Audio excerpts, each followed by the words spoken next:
Well, you're talking about the chance for a storm moving in, and one of several outcomes is possible. Snow could develop on the north side of the system, while on the south side, we could be dealing with rain, and right smack in the middle, a zone of ice, which would be pretty impactful for traveling, for just getting around day to day, getting to work. Potential for ice could cause problems not only on the roads, but power outages. Here's what we've got set up for the 24th through the 28th. There's actually a big storm just off of the Pacific, southwest of Baja, Mexico, California, Mexico, right there.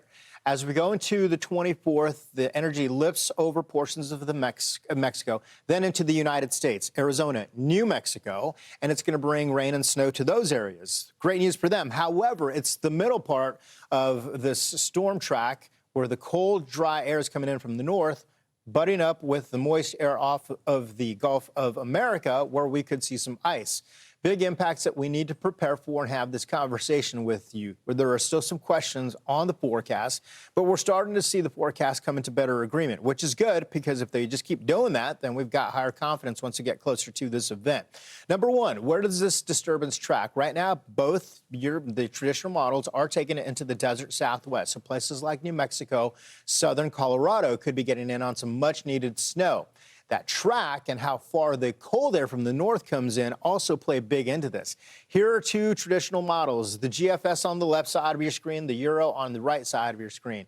Arctic high to the north, pushing the cold air down to the south, and then we've got that warm, mild air juiced up with high dew points over portions of the southeast. The two combining some of that warmer air, more moist air goes over that cold air, and when it does that, we've got some freezing rain, precipitation, a mixture, freezing rain, snow mix as well, a rain-snow mix rather.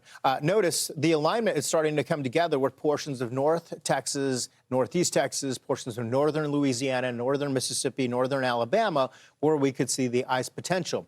At this point, the potential for the ice is going to be pretty significant, and if you look at it and you were fine-tuned, it would be right about here. There are some areas that are still questionable, so we look at the entire area and we think, all right, what's going to happen here?